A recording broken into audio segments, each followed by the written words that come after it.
Tev labāk vispār Rainers vai Air Baltics? Air Baltics, protams. Man liekas, Air Baltics vispār ir kaut kas, ar ko mēs varam lepoties. Un tā, ja man prasa, kas ir tā kā foršs Latvijā, es saku Air Baltics. Tev arī tā ir? Protams, jā. Protams, jā. Ko tu vēl atbildēs? Labi, mēs ejam? Kur mums jāiet, tu zini? Tu vari pagaidīt pie tās lidmašīnas. Lidmašīnas, labi.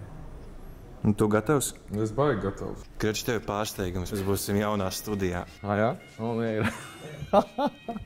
Šitais labs klausies, jums kaut savu studiju vispār, kāpēc? Nu jā, varēja kā teikt, biežāk vajag, ja mēs tās bildes varam nomainīt. Mainīt? Vai atstājam to? Tu gribēji kaut kādu ūdeni, kafiju, neko negribēji? Kaut kāds ir, kur jau, ne? Tas jau tipa mums, man liekas, ne? Vēl ir, ja kurš mēs varam dzert riktīgi. Jā.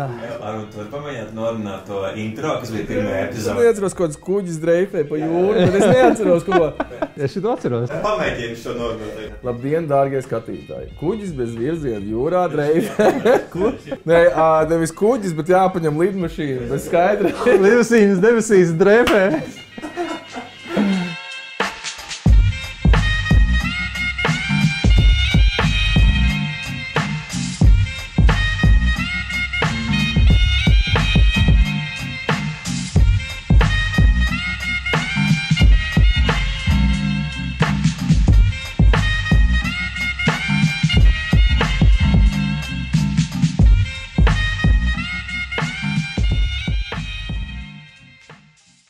Klausies, mums starp citu vajag to, tu uz jūsu pārēju kaut kādu vajag. Nē, mierīgi. Nu labi. Klau, braucu tikko garām lidostai un bija, es gandrīz knapi tur izspraucos caur to augšu, kur kāpj ārā pasažieri. Un ņemot vērā, ka tāds kaut kāds pieplūdums, mēs varam cerēt uz labākiem rezultātiem otrajā pusgadā. Nu, kopumā pasažieru skaits, es domāju, ka šogad būs 2019. Gada līmenī, nu, ko visi nozara mēra attiecībā par to, nu, kas bija, teiksim, tas aviācijas nozares pīķis, kas varbūt ir labi pasažieriem, bet slikti aviokompānijai, ka faktiski cenas dēļ dažādiem makroekonomiskiem un tādiem apstākļiem faktiski ir kļuvušas draudzīgākas patērētājiem, vai tie, kas lido. Līdz ar to, protams, tas arī, nu, zemākas cenas rada lielāku pieprasījumu, aizpildījumu, bet, nu, protams, finansiāli mums, teiksim, tas yields ir vēl, kā teikt, ko mēs pēc biznesa plāna gribam sasniegt, uz viņu jāstrādā. Jā, protams, un tāpēc arī mēs tur tagad to Starlinku visticamāk ieinvestēsim, ka tā būs, teiksim, tāda papildus feature, par kuru mēs ceram arī caur nelielu, kā teikt, biļešu cenas pieaugumu arī nosacīti tādas investīcijas atpelnīt. Jā.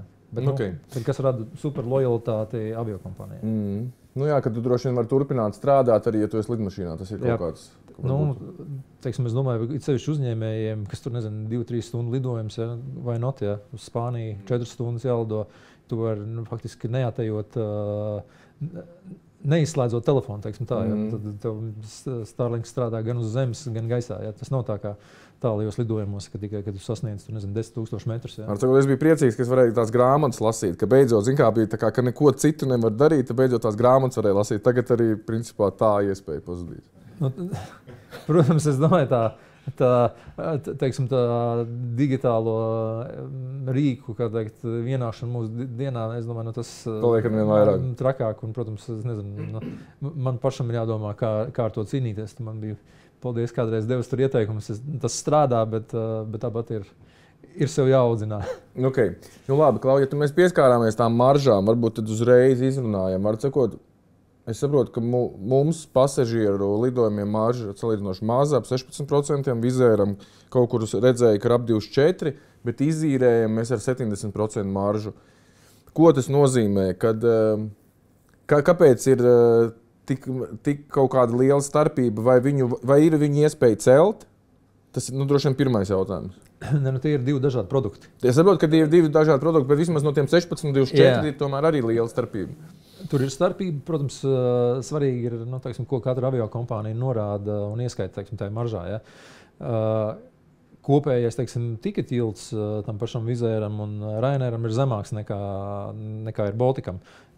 Viņi uzrāda lielākus papildu pakalpojumu pārdošanu, kas, teiksim, uzceļ augšā šo te maržu. Plus, dēļ tā, ka viņiem arī ir viena flote, teiksim, viena tipa lidmašīnas un viss operations atstrādāts, cenas un tā tālāk, līdz ar to viņi dabū tāpēc viņi ir efektīvāki, ir vairāk lidmašīnas un tā, kad marža pret sanāk ir efektīvāk. Līdz ar to skaidrs, ka mums ir daudz ko darīt attiecībā uz efektivitāti. Protams, tas, kas tur runāts par dzinēju piegādi, dzinēju jautājumiem tā tālāk. Skaidrs, ja tev nav problēmas ar lidmašīnu pieejamību, tu tur arī var to efektivitāti ļoti labi nodrošināt. Ja, nedod Dievs, ja tur nav kaut kāda streiki, kaut kādā Francijā vai Vācijā vai gaisa dispečeri nesāk streikot. Ja? Un galvenais tas, ka visi tie streiki gulstās uz aviokompāniju pleciem. Ja neviens streiko tur Francijā, ja, mums ir jāatbild pasažieru priekšā, ja mēs tur nevaram viņu laicīgi nogādāt galamērķi. Ja. Tā kā tur, protams, arī nedaudz tā disproporcija to, ko prasa no aviokompānijas un par ko atbild pārējie, ir diezgan nesamērīgi. Okay. Vēl joprojām par tām maržām. Ja mums būs nevis 48 lidmašīnas, bet 100, tā marža uzlabosies, tas ir reiķināts? Viennozīmīgi, jā. Okay, reāli, faktiski tas ir scale bizness. Lielāka flote, tev ir labāk nosacījumi gan ar tiem pašiem dzinēju ražotājiem, tu esi viņiem daudz būtiskāks klients. Jo faktiski tas modelis, uz ko šobrīd ir Baltics pāriet ar dzinēju ražotāju, ka mēs maksājam vairs nevis par dzinēju vizīti šopā, ja, kā viņš saucās, darbnīcā, bet mēs maksājam par nolidotājiem stundām. Līdz ar to mēs pārējām uz jaunu šo dzinēju apkopes modeli, ja, kas faktiski tā ir dzinēju ražotāja problēma piegādāt mums tik daudz dzinējus, lai mēs varētu lidot. Ja tas dzinējs lido, nezinu, tur 3000 stundas vai 10,000 stundas, mums par to galvai nebūtu jāsāp. Ja. Problēma rodās tādā, ka dzinēju ražotājiem tur dēļ tā, ka tā jauna dzinēja tehnoloģija bija tās powder metal problēmas, kur aptuveni 1000 dzinēji bija gada vai 2 gadu laikā jāizdzen cauri šim darbnīcai. Vienkārši tas rada tur nenormāls loģistikas un visas pārējās dzinēju pieejamības problēmas. Tāpēc mums arī brīžiem ir, kad pagājušajā gadā, šogad, kad stāvēja uz zemes līdz 10 lidmašīnām, ja, kurš vienkārši nevar lidot, tāpēc, ka nav dzinēja. Okay, bet monetāri jūs esat sapratuši, vai tas jums kaut ko dod, bilances pozīcijā? Tas dod kaut ko, vai vienkārši jūs mazāk maksāsiet tā kā līzingā? Tas ir kopējā kosta. Ja tu runā par maržu, tad kopējā kosta bāze mums attiecīgi samazināsies, ja mums būs gan lielāka flote, labāk nosacījumi par apkopēm, par degvielu, par visiem citiem pakalpojumiem, ko mēs iepērkam. Bet, respektīvi, aviācija, diemžēl, tas ir scale bizness. Ja, tur, un tāpat, es domāju, kā Wizz, kas skaitās Ungāru aviokompānija, ja, viņi lido globāli pa visu Eiropu, tāpat arī Ryanair, Īrijas. Tā kā, es domāju, šajā gadījumā ar Baltics tādā ziņā, es teiktu, viņš jau izaudzis no nacionālā, ja, kas lido tikai no Rīgas un veido savienojumību, bet viņš jau faktiski kļūst par tādu Eiropas līmeņa spēlētāju. Vismaz par Baltijas līmeņa spēlētāju, jo mēs tomēr esam vadošajās pozīcijās gan Lietuvā, gan Igaunijā. Un, protams, es domāju, nostiprinot to biznesa plānu, es domāju, tas tikai nostiprināsies arī citos blakus tirgos. Ir arī tādas kā Lietuva, Igaunija un Tampere ir var sakot, valstis un pilsētas, kas maksā par to, ka tu tur lido. Kā piemaksā to starpību. Okay. Jautājums tāds nākamais. Var sakot, vai ir aptuveni skaidrība, cik lidmašīnām jābūt, lai kompānija vispār būtu pelnoša?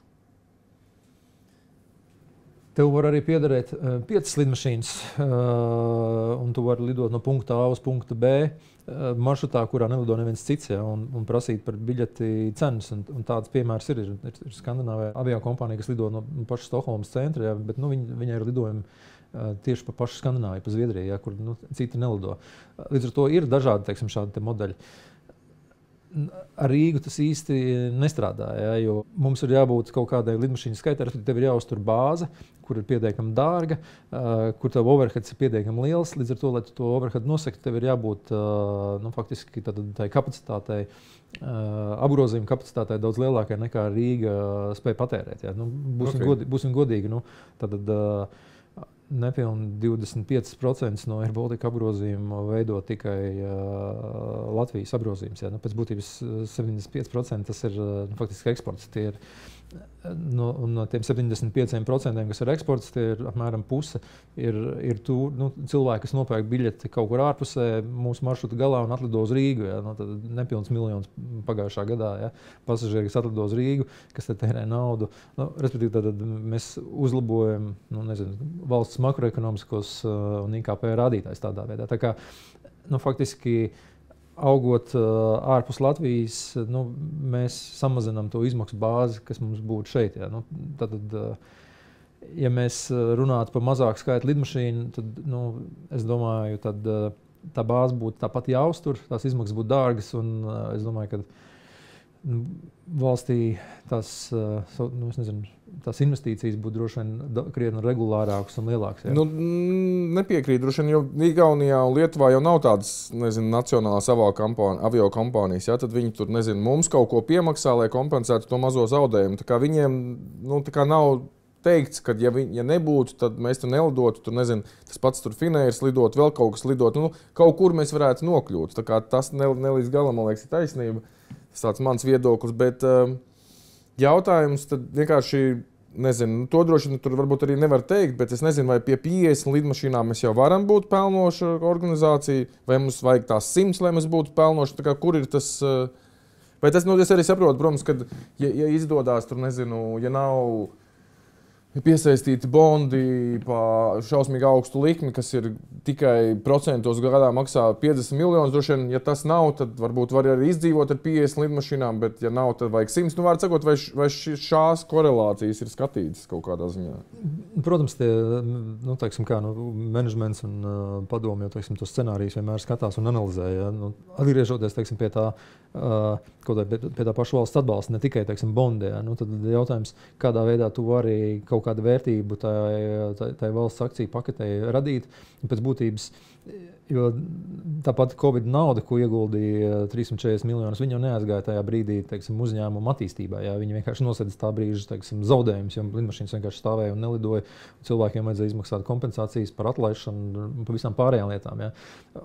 Un, tā finansiālā situācija jau neuzlabojās uzņēmumam, kā bija.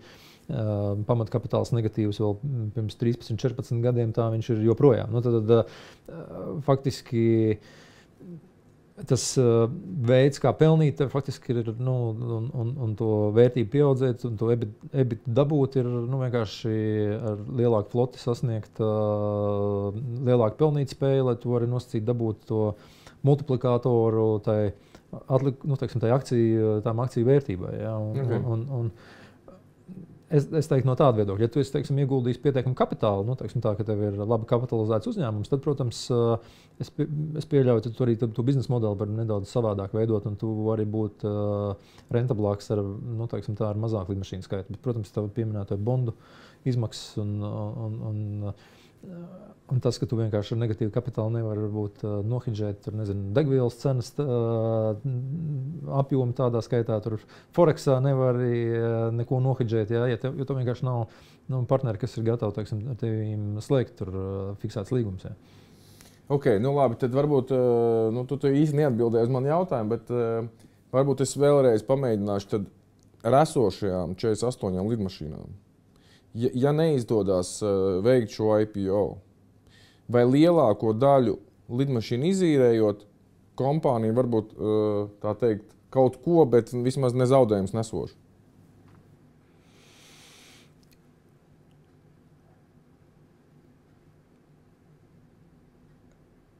Lielāko daļu izīrējot. Bet tas ir iespējams. Lielāko daļu izīrējot, var sakot, jo tur ir lielas maržas, tad ir iespējams visu sekt. Okay. Labi. Ejam tālāk. Tad vispār kaut kā padomājam par to vērtību. Varbūt pat pirms vērtības es gribētu vispār pieskārties kaut kādai finanšu, vispār kaut kādai izpratnei mūsu tā saucamiem ekspertiem. Man tāds jautājums, kā mūsu tā teikt saucamie eksperti nevar saprast, ka samazinot pamatkapitālu pa 571 miljonu, lai sektu uzkrātos zaudējumus, kad tieši nemainījās pilnīgi nekas. Uzņēmuma vērtība palika pilnīgi tāda pati. Tā kā Lūdzu, paskaidro, kā var būt tik zema finanšu izpratne. Es domāju, ja mēs apskatāmies, cik daudz latviešiem ir atvērts tie paši finanšu ieguldījumu konti, kas pērk akcijas un kas aktīvi darbojas tajā nozarē. Labi, es piekrītu par cilvēkiem, kas to nesaprot, bet ir tā teikt eksperti, kas šo komentē, kā tie var šo nesaprast? Man nav atbildes, ja godīgi. Skaidrs, es domāju, ja tās ir pietiekami grāmatvediski, finansiāli sarežģītas lietas. Es varu saprast to, ka vienkārši mēs esam pa maz darījuši, lai skaidrotu tās lietas, bet patiešām tas ir grāmatvedisks manevrs, un tam nav nekāda sakara ar uzņēmumu vērtību. Jā. Uzņēmums ar 2000 eiro pamatkapitālu var maksāt 10 vai 100 miljonus, jā. Tāpat arī uzņēmums ar 100 miljonu pamatkapitāla var maksāt nulli. Ja. Tā kā es domāju, šeit tā ir tā mūsu gan ekspertu, gan arī politiskā pieredze un zināšanas šādu sarežģītu darījumu. Kādēļ izskaidrošanā, numur viens, un skaidrs, ka tas ir Baltikas, priekš Latvijas ir kaut kas liels, neaptverams, ja, jo mēs jau vairāk esam pieraduši dzīvot tādās budžeta kategorijās, ja, kad tur iztērējam 100 miljonus. Fakts, ka gadā mēs sabiedriskā transporta dotācijām valstī tērējam pār 200 miljoniem, ja, tur Rīgas satiksme pār 120 miljoniem, 80 miljonu starppilsētu autobusu tīkls saņem, un tas ir katru gadu. Ja, un par to neviens nerunā, tāpēc, ka tas ir budžeta izdevuma pozīcija, ja, bet tad, kad tā aiziet, runa par kapitālu, kas ir ieguldīts kapitālā, un tā tālāk, protams, katram šķiet, ka tas ir kaut kur, tā nauda ir nesaimnieciski iztērēta, nodedzināta un tā tālāk. Vienkārši mēs varbūt nesavalkam tās sakarības kopā starp to, ka tas ir faktiski infrastruktūras ieguldījums pēc būtības. Jā, nav jau lielas beigās starpības, vai tu brauc, ar trolejbus, vai tu brauc ar vilcienu, vai ar autobusu, vai galā kaut kur aizlido, vai var atlidot pie tevīm. Tā kā beigās jau nav lielas starpības. Un es domāju, ja mēs izmērītu kaut vai pārvadāto, šo ieguldījumu uz pārvadāto pasažieru skaitu, es pieļauju, ka aviācija pat droši vien būtu tajā leisgalā ar to attiecībā no tā, cik valsts tur ir ieguldījusi. Ja.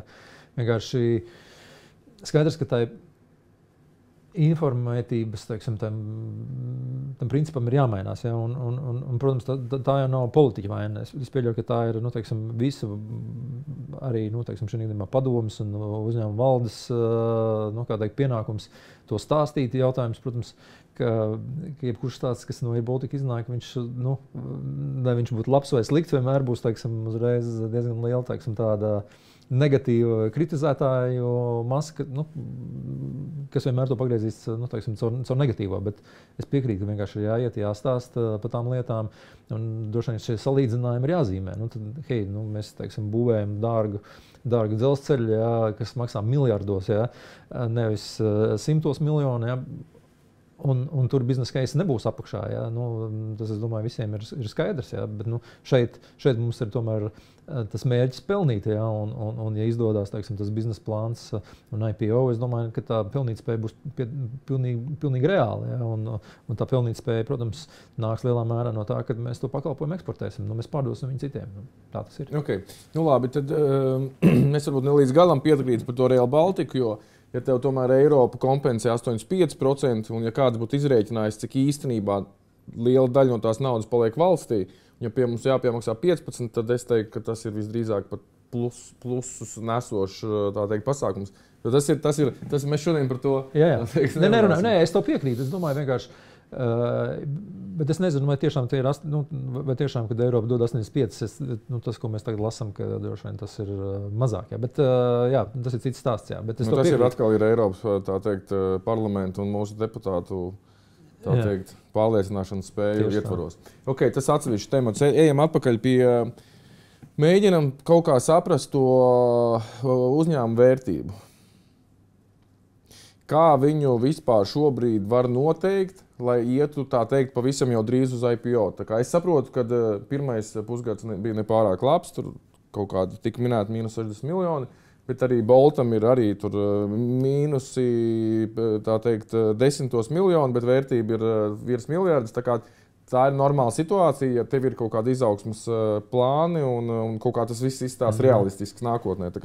Tas ir pilnīgi normāli, bet varbūt tu vari nokomentēt no savas puses, teiksim, kā viņu pamatot, kā viņu izskaidrot, un vai jums jau ir kaut kāds, vai jūs vairāk cerat, ka būs kaut kāds viens investors, kur jums izdosies pārliecināt, iespējams, ka jūs jau izvēlējāt lielāko daļu lidmašīnu, vai tomēr jūs cerat uz kaut kādu sadrumstalotu,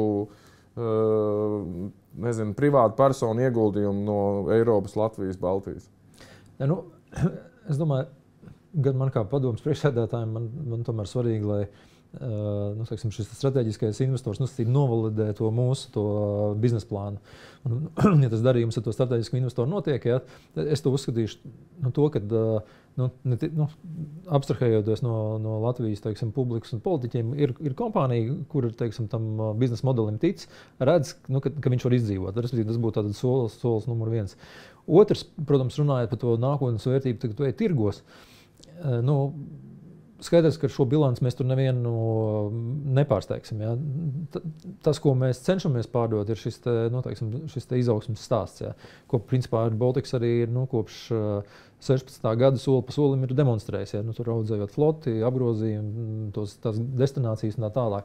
Un faktiski, līdzīgi kā tevis pieminētā Baltika gadījumā, faktiski tur jau investori vērtē tavu komandu, cilvēkus un to biznesa plānu vai tos tirgus, kurus tu mēģina ceri apgūt un nostatīt šo nākotnes izaugsmes stāstu. Un faktiski šī gadījumā, ja mēs ņemtu tur, diskontētu un rēķinātu pret esošo uzņēmumu, faktisko bilanci un peļņas zaudējumu aprēķinu, skaidrs, ka tur tā vērtība būtu krietni mazāk, ja, un tāpēc varbūt ir tas cepiens par to valsts to vērtības norakstīšanu. Bet, ja mēs skatāmies, kāda šī kompānija būs pēc 5 gadiem, ja mums šis IPO izdodās, viņa, šī valsts pakete, kas paliks, viņa noteikti vērtībā būs krietni vērtīgāk nekā viņa ir šobrīd. Ja, un es domāju, ka tie investori, faktiski tie jau, kas šeit skatās, tie ir, mums šonadēļ bija mītiņi Londonā, ar lielākajiem visiem investīciju fondiem, un tā skaitā arī mūsu nesošiem bondu investoriem, ja, tur zāle gāza riņķī, ja, krāsli nebija, respektīvi visiem stāsts interesē, un mēs saņemam ļoti daudz, pozitīvus, to feedback no investoriem, kas parāda, ka, tas hibrīdais modelis, kad, noma, plus lokālie tiešie pārvadājumi, tas modelis viņiem ir interesants. Ja? Bet es domāju, ka, ja tas būtu tikai lokāls vietējais pārvadātājs, es domāju, ka tā interese varētu mums būt krietni lokālāk attiecīgi nekā nevis interesanti tur Londonas un Amerikas investoriem. Ja? Tā kā, es domāju, viņi pērk to stāstu, un kas nav maz svarīgs tieši to komandai, kas to stāstu tavu iznes. Ja.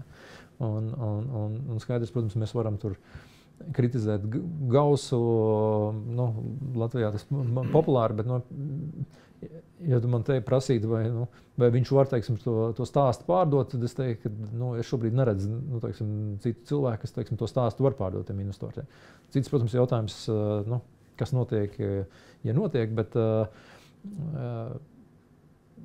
investori uzticās tam uzņēmuma stāstam. Paņem, apskaties šobrīd, tie paši bondi, cena ir uzkāpusi, ja, tā efektīvā likme jau šobrīd ir, tur pie 11. Ja, tad, par kādu investoru viņus tirgo. Tas nozīmē to, ka visas tās ziņas, kas ir izgājušas gan par līgumu ar Lufthansa un par to, kur mēs gatavojamies iet uz IPO, vienkārši investori to pozitīvi novērtē. Un tā ir, starptautiski globāla nauda, tā nav mazākā mērā Latvijas nauda. Tas, man liekas, ir labi, kad starptautiski investori nesaprot latviešu valodu, kur mēs pamanamies vietējā līmenī, tā teikt, savu asetu, ko mēs taisamies pārdot, tā viegli apliet ar kaut kādām, tā samazgām. Tas mums ir tāds kulturāls, man liekas, moments, ja, kad būt negatīvam un par to, kas notiek šeit, un vienmēr meklēt tikai slikto, ja, tas ir kaut kāds fenomens. Ja, Latviešiem un, protams, cilvēkiem, teiksim, nezinu, lēmumu pieņēmējiem, politiķiem un ekspertiem, kuriem, kas tomēr izceļās ar zinām, teiksim, tādu sabiedrisko, kuriem būtu jāizceļās ar tādu sabiedrisko, teiksim, pozitīvismu, par lietām un tā tālāk. Ja viņi, teiksim, sāk katrā otrā teikumā, teiksim, stāstīt, cik viss ir slikti un kam mēs ticam vai neticam un tā tālāk, tad, protams, biznesā, teiksim, tas tā nevienmēr strādā. Ja. Tas nepalīdz, jā. Var cikot, ja mēs pieskārāmies politiķiem, tad kā tu vērtē sadarbību ar satiksmes ministriju? Kaspars Briškens, viņš ir bijis 8 gadus padomes loceklis. Skaidrs, ka viņš to uzņēmumu zina no iekšām uz āru daudz labāk varbūt pat nekā es, teiksim, vairāk nekā gadu laikā iepazinis. Ja. Un plus arī viņš zina to komandu. Ja. Līdz ar to, protams, tā barjera, teiksim, kaut kādas lietas diskutējot, mums nav. Ja? Protams, mums ir diskusijas, teiksim, par taktiku. Ja? Es teiktu, mums nav diskusijas par to gala mērķi, kur mēs gribam nonākt. Ja? Un skaidrs, ka bieži vien, teiksim, politiķu taktika ir, teiksim, pēc iespējas mazāk skandālu, mazāk, teiksim, neizskaidrojama, grūti paskaidrojama lēmumu un tam līdzīgas lietas, respektīvi viņi, protams, viņas cenšas, teiksim, kaut kā savādāk iznest, atlikt varbūt un tā tālāk. Līdz ar to es neteiktu, ka mums ir domstarpības. Es teiktu tā, ka mums ir, teiksim, konstruktīvs dialogs, vienkārši skaidrs, ka šajā gadījumā man ir svarīgi, lai tas uzņēmums būtu veiksmīgs. Ja? Protams, tās metodas varbūt ir nedaudz agresīvākas, tiešākas un vērstas uz to, lai tiktu pieņemti šie lēmumi. Un skaidrs, ka politiķi atkal grib, teiksim, darīt lietas lēnāk un savā ritmā. Bet es teiktu, tas tāds normāla, teiksim, sadarbība, normāla dinamika. Okay, tad tu nevērtē, ka šī, teiksim, kaut kāda novēlota lēmuma, ka nāk par sliktu kompāniju? Mēs paši zinām, ka jebkurš novēlots lēmums nāk par sliktu un samazina kaut kādas iespējas, manevru iespējas. Ja. Jautājums, vai tā ir vainīgi vienmēr politiķi? Noteikti nē. Vienkārši tā, ka tas, kad mums nozarē, teiksim, tās izsevišķi, ja mēs runājam par IPO procesu, ja, tāda izmēra IPO nav tāds Baltijā pat nav bijis, ja, teiksim, tik liels. Līdz ar to, protams, lai mēs tos mājas darbus izdarītu, tur, teiksim, tev strādā, nezinu, juridiskie konsultanti no visas pasaules, kas mēģina salikt, teiksim, visu to stāstu. Un kaut kāds pēkšņi, teiksim, izrādās, ka tur jāmaina kaut kāds likums, ja, lai tu varētu, nezinu, nodrošināt akciju, tur, teiksim, šīs klases vai likviditāti pēc IPO un tā tālāk. Respektīvi, vienkārši tev ir lēmumi, kas tev iepelda salīdzinoši vēlu.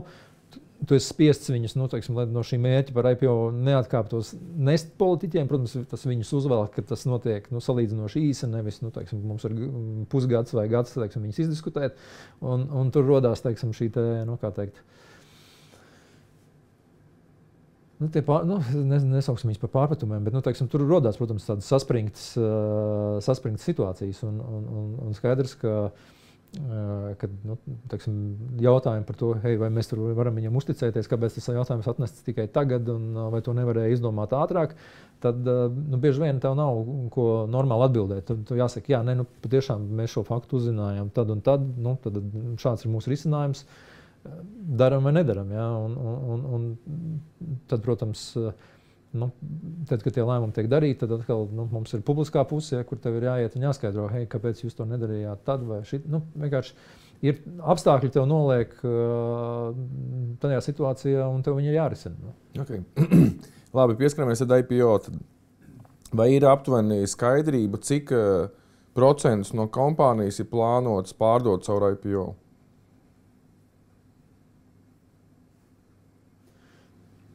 Tad mums ir zināms, teiksim, tā summa, kur mēs gribam piesaistīt, lai kompānija varētu veiksmīgi attīstīties. Līdz ar to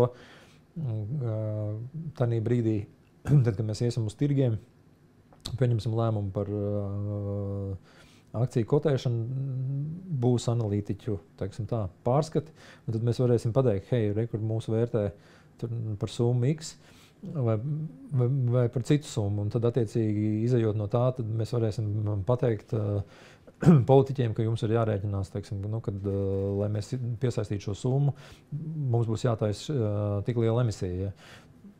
Šobrīd vismaz tas valdības lēmums, kas arī ir publisks un oficiāls, ka valsts grib saglabāt vismaz 25+1% akciju. Ja.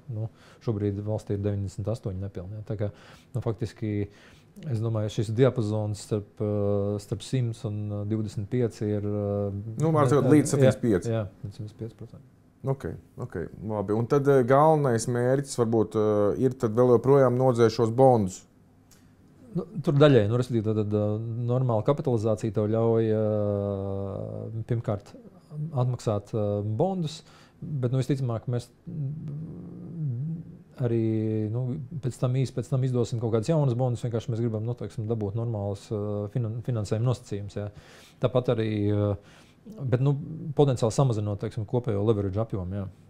Tas ir pieejams, ja būtu arī šāds strateģiskais partneris, piemēram, ja tā būtu Lufthansa, piemēram, tad tas arī ļautu, principā, varbūt arī to likmi pietuvināt, pa kādu tā grupa aizņemās pretēji tam, kā aizņemās ar Baltiku. Droši vien viss atkarīgs no proporcijas, cik liela ir tādam investoram, bet jā, parasti tas tā darbojās. Jā. Šī gadījumā, neskatoties to, ka valstī pieder 98%, mēs nevaram dabūt valsts likmes. Jā, un uzņēmumam joprojām ir jāpārdod savus stāstus un savus biznesa plānus, bet es domāju, gan strateģiskais investors, gan sistemātiski biznesa plāna izpilde un tas, ko tu esi solījis investoriem, tad vienkārši tev ļaus uzturēt to līmeni, kad tu notur gan pašu uzņēmumu kapitālu pozitīvu un arī tiec pie daudz labākas reputācijas, finanšu tirgos, pie daudz labāka reitinga un zemākām izmaksām. Okay, labi. Tā man jāapstāsta. Kas vēl mums nav izrunāts? Tā finanšu pratība mēs izrunājām investori, bondi, IPO, vērtību, maržas, ministrijas kā pelnīt scenāriju. Droši vien varam vēl pieskārties scenārijiem. Nedaudz, vai mēs varam kaut kāds izspēlēt, ja tas, tad tas latviski saucot. Attiecīgi, ja ir piemēram, nav šis strateģiskais investors, mēs joprojām varam iet uz IPO. Jā, protams, ka mēs varam iet uz IPO, un tāds scenārijs, protams, ir viena no iespējamībām. Labi, ejam tālāk. Ja gadījumā pie kaut kāda finanšu tirga vai kaut kāda salikuma, ja IPO neizdodas, mēs vēl joprojām varam izīrēt lielāko daļu lidmašīnu un būt profitabli, latviski sakot. Man parasti patīk teiciens, ka plāns B ir lielākais plāna A ienaidnieks. Jā. Un, protams, man publiski tagad nokomentējot tos scenārijus, tas samazinātu to kredibilitāti tam mūsu nākotnes plānam. Okay. Bet noteikti, jā, es domāju, ka samazinot izmaksas un lielāko daļu izīrējot. Jā. Okay. Ejam tālāk. Un tad, attiecīgi, ja ir IPO un izdodas piesaistīt to 300 miljonus, tad tiek atgriezti dārgie bondi, tiek refinansēti uz lētākiem un tiek iegādātas vēl 50 lidmašīnas, tā teikt, skēlojot kompāniju un padarot viņu jau veiksmīgu un cerams Latvijas valstī vairs nekad nav jāliek klāt nauda. Starp citu, par šo Latvijas naudas likšanu klāt, ja ir Latvija paliek ar 25% un ienāk šis strateģiskais jaunais, piemēram, tur pa 10%, īstenībā nemaz biržā nevarēs likt 75, jo paliek tikai 65. Tad 65 pārdodot, ja gadījumā ir nedod Dievs vēl viens Covid, tad turpmāk valsts liks tikai 1/4 daļu naudas klāt. Tā kā tas ir arī kaut kā, ja var tu šo nosaukt par problēmu un tā jebkad vairs būtu problēma, tad jau mēs viņu nododam tālāk, tā teikt, jauniem akcionāriem. Man liekas, tas arī KLM France un Lufthansa gadījumā Covidā valsts iedeva diezgan daudz naudas, miljardos. Ja. lai kompānijas izdzīvot, un pēc tam Covid beidzās, tad faktiski kompānijas uztaisīja jaunas akciju emisijas. Faktiski viņas daļēji caur jauno akciju emisiju, kuru visticamāk izpirka daļu no esošajiem investoriem un daļa jauna, nodzēsa šos te valsts ieguldījumus Covid laikā. Tā kā, protams, publiskais tirgus jau nav tik, tādā ziņā viņš, protams, varbūt nebūs tik elastīgs, ja tev būs, tiešām krīzes situācija un tev vajadzēs salīdzinoši lielu summu piesaistīt. Ja? Bet idejas, ka tā ir, ja? Tad vai valsts potenciāli varētu kļūt atkal lielāks akcionārs, ieguldot, vai publiskie tirgi, atkarībā no tā, kas būs tur tie investori, vienkārši iegulda visu proporcionāli. Tā kā tā ir tas biznesā tur darbojās. Labi, ok. Un tad Latvijas valstī vēl paliek šie 25+1, jo Latvijas valsts grib kontrolēt, kur vispār ir šī flote, kur ir lidmašīnas. Tur tiks mainīti statūti, lai šādus lēmumus pieņemtu 100% balsīm. Drīzāk tāds scenārijs. Un tad jautājums arī ir, varbūt tu vari nedaudz izstāstīt, kāpēc šim stratēģiem investoram mēs esam interesanti. Ko viņš saskata, kas ir tā Air Baltica vērtība?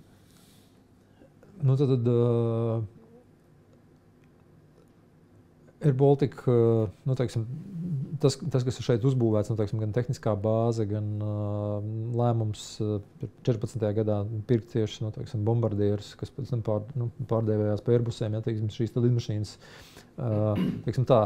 Nav daudz aviokompānijas Eiropā, kurām nosacīti ir tik daudz šīs lidmašīnas jaunas. Plus, pieredze, piloti, tehniskā apkalpošana. Plus viņas ir ekonomiskas. Un viņas ir, protams, pa 25% ekonomiskākas nekā, tur iepriekšējās paudzes, tie paši Boeing un pārējās lidmašīnas. Tā kā skaidrs, ka mēs esam strateģisks aktīvs. Plus, protams, arī konkrētajiem strateģiskiem investoriem arī varētu šis Ziemeļa Eiropas reģions kā tirgus potenciālais vienkārši interesē no savienojumības viedokļa arī ar viņu bāzēm. Un, tā kā es domāju, ka mēs, protams, varam kritizēt uzņēmumu vadību, bet tas jau bija tā paša Gausa un tās valdes lēmums, ja konkrēto modeli pirkt un konkrēto šo te Airbusu līniju attīstīt. Ja, un līdz ar to,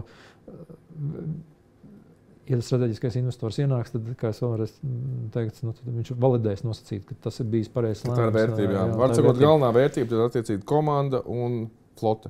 Flote, tehniskā bāze, cilvēka zināšanas, respektīvi tas nav tikai to, ka mums ir lidmašīna, un mēs varam aizvest no punkta A uz punktu B. Bet jūs arī mākat viņus operēt? Jā, mēs mākam viņus operēt, mēs viņus paši visas tās lidmašīnas apkopjam, es domāju, bez dzinējiem. Ja? Un tā ir vēl papildus liela biznesa, kā teikt, joma, kas mums potenciāli nākotnē varētu būt, tieši Airbus apkopas priekš citām aviokompānijām. Ja? Mēs tagad dubultojam pilotu skolas apjomu, no šī gada pērkam otru simulātoru, lai varētu ražot vairāk pilotus. Tāpat arī jauna sadarbības līguma ar Tehnisko universitāti tieši lidmašīnas tehniķu apmācībā, kur mēs nodrošinām prakses vietu un stipendijas un tā tālāk. Līdz ar to mēs to bāzi ap Rīgu, ap Latvijas to aviāciju vienkārši, tas nav tikai ar Baltikas. Tā ir ekosistēma. Tā ir ekosistēma. Un tāpēc, es domāju, bieži vien tur cilvēki vīpsnā, jā, tur 2% no IKP, kā tad, jā, apmēram, tas nav apmēram taisnība. Bet, reāli tu saskaiti, visus gan tiešos, gan netiešos, tos gan tēriņus, gan ienākumus, kurus tu, Air Baltica šeit rada, tas ir būtisks. Es apskatījos, mākslīgais intelekts saka 2,5 no IKP. Tad pēc biznesa plāna, šobrīd aprēķinātais ir kaut kāds 1,8, 1,9, bet mēs redzam, ka līdz 30 gadam tas pieauga līdz 3%. Ja? Tā kā Un tieši pateicoties tam, ka ka tā Rīga būs tā bāze, ja, un te būs tiem cilvēkiem labi apmaksāts, teiksim, tās darba vietas, un tas būs know-hows. Ja.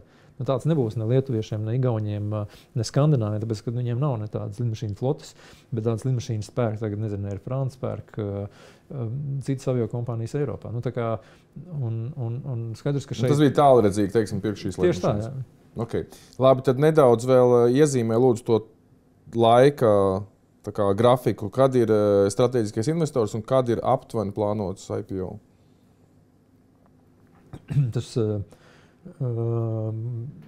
uzņēmumu un akcionāru mērķis šobrīd strateģisko investoru pabeigt visas sarunas un darījumus šogad. Un, tad, kad būs šis darījums pabeigts, tad plāns IPO ir 25. gada pirmā pusē. Visticamāk, tad pilni finanšu pārskati, audits un... Aprīlis, man liekas,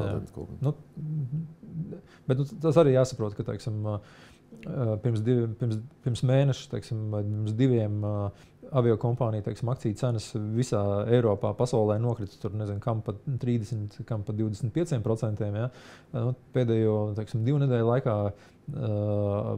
cenas ir atkal, teiksim, akciju cenas ir sākušas kāpt. Līdz ar to, protams, kurā brīdī tu, teiksim, startēji tajā biržā, tur arī nav mazsvarīgi, jo investori vienkārši vērtē, teiksim, multiplikators. Kā tu skaidro to, ka šīs cenas šādi uzsvarsījās? Pirmkārt, 1., 2. ceturkšņa, teiksim, rezultāti iznāca, un viņiem visām aviokompānijām bija sliktāks. Kam bija nedaudz kritums pieprasījumā. Jā, un vienkārši nevarēja pārvadāt tik daudz pasažierus, jo nav flotes. Jā, tam pašam Vizēram viņi daudz reizes atcēluši un tā tālāk. Un viņiem tā akcija cena nokrita visvairāk. Jā, protams, Raineram mazāk, bet viņiem arī ir ar Boeing savas, teiksim, problēmas ar lidmašīnu piegādēm. Tā kā, un arī, makroekonomiski vienkārši mēs, protams, bijām rēķinājušies, ka 24. gads būs makroekonomiski Baltijā ar pluszīmi. Ja, tad, teiksim, tas pieprasījums bija diezgan lielu, ne lielu, bet respektīvi mazāks pieprasījums. Līdz ar to, protams, arī tur sākās, teiksim, cenu cīņas starp dažādiem, jo ne tikai tas bija Baltijas, teiksim, problēma, bet teiksim, tāda plašākā Eiropas reģiona problēma. Un, jā. Okay. Ko mums, kā Latvijas iedzīvotājiem, nozīmē tas, ka mēs pusi lidmašīnu izīrējām Lufthansai? Ko tas nozīmē mums? Mēs īrēsim no citurienes priekš sevīm vai būs mazāk galamērķi? Ko tas nozīmē mums? Galamērķis tas galīgi neietekmē, jo tāpat šobrīd mums ir rekorda galamērķu skaits no Rīgas pār 80 galamērķiem, ja, kas ir tieši, ko ir Baltics nodrošina kopā ar pārējiem pārvadātājiem, man liekas, tur pār 100. Ja. Tā kā es domāju, neviena mūsu kaimiņu valsts ar tādu, teiksim, galamērķu skaitu nevar lepoties. Tas ir numur 1, numur 2. Mums pat nevajag pusi nosacīt no Air Baltica flotes pēc gaidāmā pieauguma, lai mēs, teiksim, spētu nodrošināt, teiksim, šos pašus galamērķus no Latvijas. Ja. Lielākā problēma mums veidojās no tā, ka mums vienkārši dzinēju nomaiņu un apkopas process respektīvi, amerikāņiem ir diezgan liels, teiksim, saucamais bottlenecks, ja, viņi vienkārši šīs savas ražošanas problēmas nespēja tik ātri sakārtot, lai visām aviokompānijām būtu dzinēji. Ja. Bet vidēji, man liekas, šobrīd jau tām apkopēm paliek labāk. Paliek labāk, bet skaidrs, tā problēma, es domāju, pilnībā tur atrisināsies 18-24 mēnešu laikā. Ja. Un tad, attiecīgi, es domāju, mēs lidosim no Rīgas tikai ar Baltica lidmašīnām, ja, ar Airbusiem. Un arī no blakus, teiksim, tirgiem visiem, kur mēs strādājam, mēs lidosim tikai ar tiem. Tā kā, bet atbildot uz to, ko mēs iegūstam, tad viens ir savienojamība, vairāk kā 2600 cilvēki strādā, faktiski palielina mūsu valsts, teiksim, iekšzemes koproduktu, jā, jo, teiksim, tie ir eksporta pakalpojumi. Cilvēkiem ir darbs remontējot šīs lidmašīnas, apkopjot un, teiksim, infrastruktūrai Rīga, kā aviācijai tur arī, teiksim, lidost, mēs esam pār 60% tirgus daļa, ja, tad ņemot vērā visus gan nodokļus, gan cilvēkus, kas strādā Rīgas lidostā, ne tikai ir Baltikā, ja, Latvijas gaisa satiksmē un tā tālāk. tas jau ir droši vien, es domāju, tuvu pie 500,000 cilvēkiem. Tā ir diezgan, mēs esam lielu nozaru, teiksim, pārstāvam. Okay. Labi, super, lai izdodas viss. Paldies. Jāpērk akcijas. Jā, obligāti nopirkšu, apsolu. Super, klausies, varbūt kaut kas bija vēl, ko es nepaprasīju, ko tu gribēji stāstīt, vai plus mīnus? Nē, man liekas, tu normāli visu tur nokavēroji. Tom, tagad tev viss skaidrs? Tikai neapvainoties, bet kas ir IPO? Initial public offering, tas ir tā kā... Sākotnējais publiskais piedāvājums. Jā, publiskais piedāvājums. Var sakot, ka tu vari to tur kaut kā varbūt vajadzēs izskatīt. Tu izēji biržā, tu izēji biržā, tu uztaisi jaunu akciju emisiju. Ka var jebkurš nopirkt tavas akcijas. Jā. Kad cilvēks vienkārši var iet un pirkt, viņam nav jāprasa uzņēmumu, tu pārdos, nepārdos, bet ir jau viņas piedāvājumi par tādu cenu, visi iet un pērk. Tas tā kā Apple stocks vai tur Google stocks vai whatever, tagad būs arī Air Baltic stocks. Un būs arī divās biržās, starp citu, ka būs... lokālā un vienā no starptautiskām, es ceru, ka Londonā. Kāds būs IPO sākumā? Izzināms, vai tu nevar teikt, vai kāds ir? Kāds būs? Nē, tur mēs jau runājam. Jā, runājam. Neklausījies vienkārši. 300 miljoni. 300 miljoni mums vajag 300 piesaistīt. Viena akcija. Tas būs atkarīgs no cenas, jā. Tur sadala 65. Tur, jā, es domāju, kaut kādi... Parasti, teiksim, tas zelta, viņi mēģina tos akciju skaitu un to vērtību, lai tur apmēram tā akcija nebūtu baigi, teiksim, zem 1 eiro. Ap 4-5 eiro parasti viena akcijas, teiksim, cenē, tad tu var attiecīgi tur nopirkt. Respektīvi, retail investori var pirkt, tur, 100 akcijas vai 1000 akcijas. Ok, davai, forši laižu.